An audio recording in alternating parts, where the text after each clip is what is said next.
Today we're going to talk about books. Specifically, we're going to talk about statistics and books, and also about goals and books. But mostly it's about books. So in 2019, I made some goals and I read some books. I'm sure we're all shocked. Today's plan is to talk about the statistics first and about the goals second, and probably do some thinking on what the goals for this year should be at the end of it. I haven't decided yet because I'm not a professional.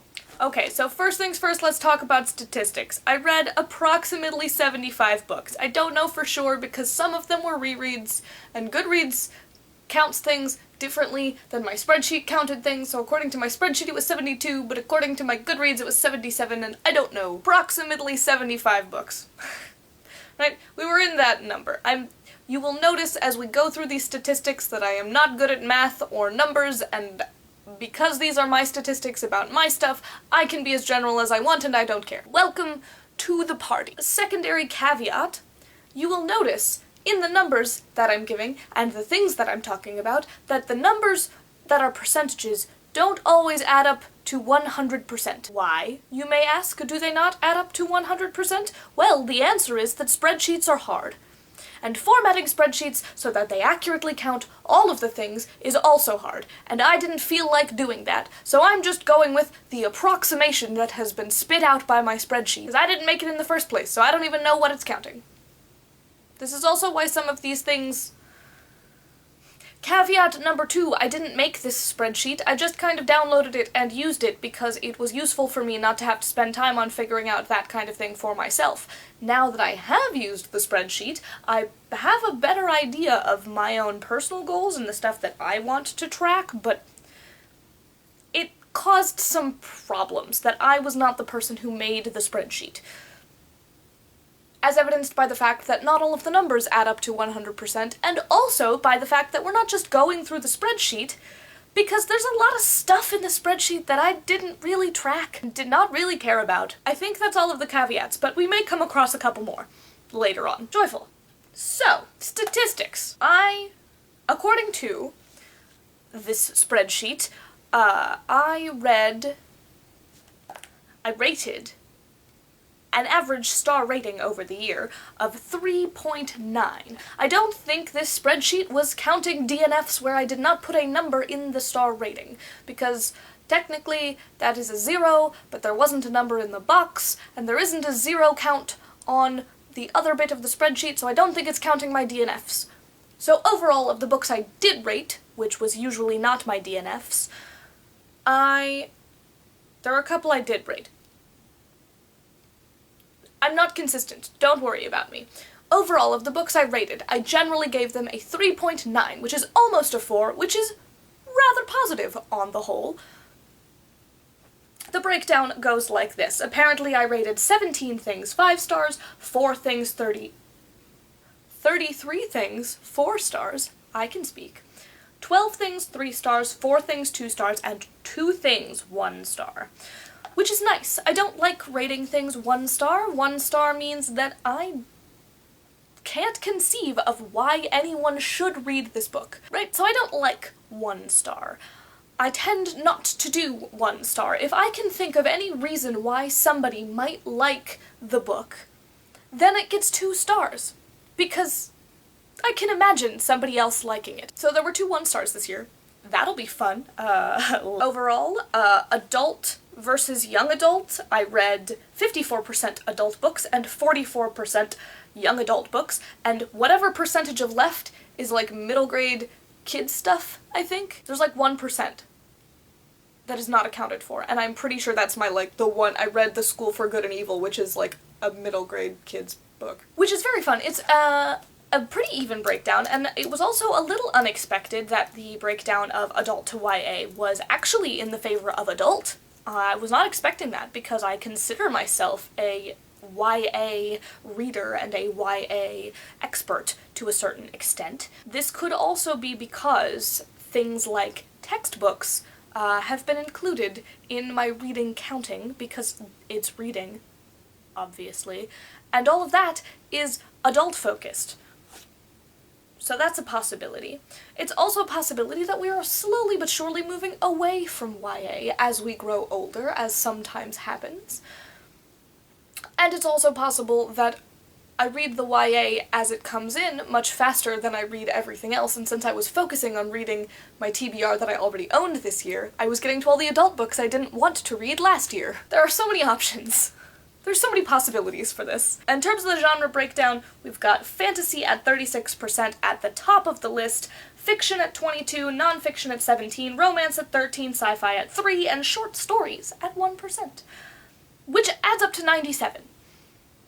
So there's 3% unaccounted for, and I don't know why. In any case, that's the breakdown of that. I'm not surprised, really. One of the things that I think I need to fiddle with, or pay more attention to, is what actually goes into the box that says genre, and what constitutes a genre, because nonfiction takes up a large portion of this, but the specific types of nonfiction might be something I'm interested in. This, again, comes back around to the point that I am not the person who created this spreadsheet, so I am not the person who created the acceptable values for genre. So I need to put some thinking into that in the future, maybe, if I want to track stuff like that more specifically, and like, do I want to track speculative fiction as one thing, or different types of speculative fiction as different things, etc., etc.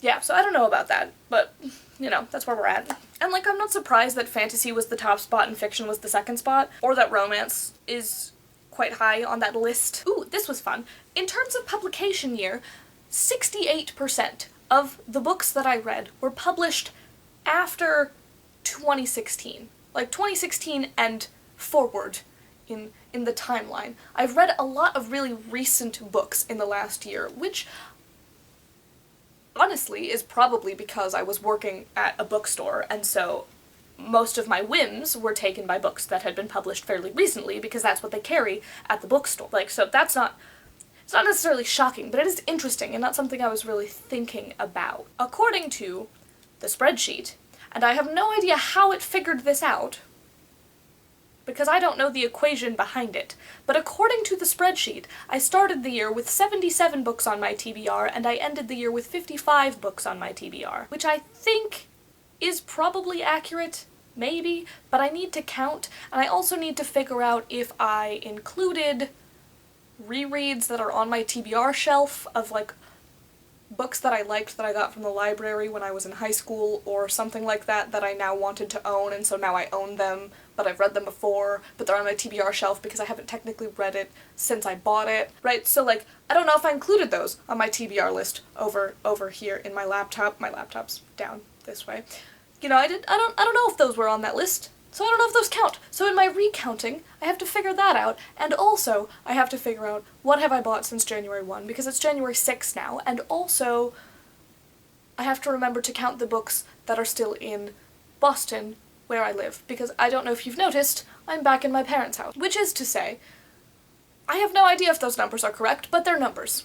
So you get them. Another thing that was really cool and super interesting, it keeps track of pages read per month and books read per month, with math, and the percentages of that came out were fascinating, because usually the percentage would fall between 7 and 9% on any given month, which is to say all 11 months were like single-digit percentages ranging from 5 to 9%, all 11 months, except for May, in which I read 21% of the pages that I read over the year and 22% of the books that I read over the course of the year. Why did I read so many more books in May? I have literally no idea. But every other month, I did not read that many books. It's just May. May in particular, I had just a great run of, like, reading a lot. So that happened. I did a little bit of counting myself, because this wasn't necessarily a set of numbers that the tracker that I downloaded into Excel already had equations for, so I did some quick counting with my pen and my eyes, because I'm not a math person. According to this, I bought like 50 to 51 books this year. My math is not accurate. I'm pretty sure it's 51. I wrote down 51 anyway. So I bought 51 books in 2019, and I read all of them except for 17. So 17 out of 51 without our handy-dandy calculator. Exactly 1/3. Strange and kind of cool, I guess. Math is fascinating, but also I don't like it. So it's exactly 1/3, 0.333333333 forever, of books. So I read 2/3 of the books that I bought last year, which I think is a fabulous number. I also think that some of the books that I listed as unread is a little unfair for me to include in that number because at least 2 of them were dictionaries, and it's really hard to read a dictionary. It's more like a useful reference tool that you look at when you need it and not necessarily something you sit down and do from start to finish. But we didn't account for nuance in these numbers. We just had them. I think that's all of my thoughts and opinions on the numbers that I found in this spreadsheet, which means that we are on to the second part of the video, i.e. the goal. First things first, last year's goal. So in 2019, I had 4 goals. 1 was to shrink my TBR down to 30 titles. Did this occur? No. 2 was to accurately record my reading in this spreadsheet. Did this occur? Almost. And we'll get to why in a second. 3rd, I wanted to maintain a sense of mindfulness about my reading and my TBR by making a TBR list for each month. This one occurred. 50%. We'll say 50%. And then the last one was read a book in Spanish, which also didn't happen because I did not spend any time learning Spanish last year. I was just thinking about it in January and then I completely forgot. Of my 4 goals, I accomplished none of them to a perfectly accurate, like, yes, I have accomplished this. I was not perfect on any of my goals. I did almost achieve 2 of them. So, goals 2 and 3. Number 3, I only made it halfway, because halfway through the year, I moved across the country and started graduate school, and I stopped keeping track of and making TBR lists. I just didn't do it. I don't know why I fell off that bandwagon, but I think it has something to do with the graduate school and how busy I was with the reading for that. Secondarily, my accurately recording my reading in the spreadsheet, I would put myself at probably like an 80% of recording things in my spreadsheet, but all the same, I wasn't perfect, and I did fall off the bandwagon on this as well, so I had to go in and backfill a lot of stuff based on my Goodreads, which isn't accurate in terms of dates because, again, backfilling. So, like, I know I read the book, and I put it in Goodreads at some point, but those aren't actually the dates that I read it, so technically the accuracy of the second half of the spreadsheet in terms of dates, not great. But on the other hand, I know that I got the month right for when I finished these things, for the most part. Like, my guesses are, I didn't have to backfill a lot when I was entering things into Goodreads. I did have to backfill a lot entering things into this spreadsheet because it got closed at some point and then I didn't know where to find it, and when I got it open again, it was in the middle of December, and I was like, I don't know anything anymore. So, wasn't accurate, but I did it. And technically, I did put all of the books that I read last year into Goodreads, so because I was backfilling from Goodreads, it all ended up in the spreadsheet. It's just that I did, like, September to December reading all in one go in December, entering into the spreadsheet. Presumably, again, because graduate school. Which means now it is time for us to discuss whether or not I'm going to do this again, and what I'm going to do going forward with my goals, which might require some thinking on my part. I think step 1, am I going to record my reading in a spreadsheet again next year? Yes. This was very helpful and very fun, and I like having records. I like making records and keeping records and going back and looking at records in the future and deciding whether or not they were cool. Am I going to do the Portal in the Pages reading tracking spreadsheet again next year, or am I going to make my own? Haven't decided yet. I guess we'll get there when we get there, and I will figure it out. But I need to, in the next week, I need to handle my TBR here and figure out what's on my TBR this year so that we can focus on getting less of that, because I don't want a TBR. I don't like having a lot of books to choose between. I tend to be the kind of person who just wants to read the next thing. And so if I have a lot of stuff piling up and have too many choices, it's bad. So we're working on shrinking that and having less of that. Other goals, I want to read more adult fantasy, and I think I want to read a little bit more widely in terms of genre, but I don't know exactly what that looks like yet. Part of it has to be me just figuring out what genres I'm interested in exploring further. I don't really have a good concept of that at the moment, and so the goal as in general is to read more adult fantasy specifically, and to read more widely in terms of genre, less specifically. My other goal from last year of reading a book in Spanish did not pan out, so I will need to think of other incentives for me to learn other languages. So I don't think that goal is going to re-show up on my goals list. I did like keeping track of a monthly TBR and having that in my head, and I think now that I know what graduate school is like, I should be able to balance and remember and do the monthly TBR and the mindful adding of things to the spreadsheet and things like that going forward, so I don't think that's going to be an issue. I think, so basically, my goals remain very similar: shrink my TBR, maintain mindfulness by creating a monthly TBR in general, and record my reading in the spreadsheet, and then we're adding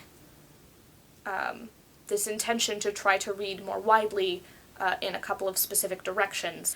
The other thing that I want to challenge myself to do is to read more nonfiction specifically about theater, because I kind of want to be an encyclopedia of information about theater, theatrical history, and theatrical practice, and I'm not currently, so I want to move in those directions, because I want to know more about that. Those sound like good goals. That's a good series of goals. Thank you for coming to my TED Talk, i.e. me talking about books, again, at length. Have a good 2020! Goodbye.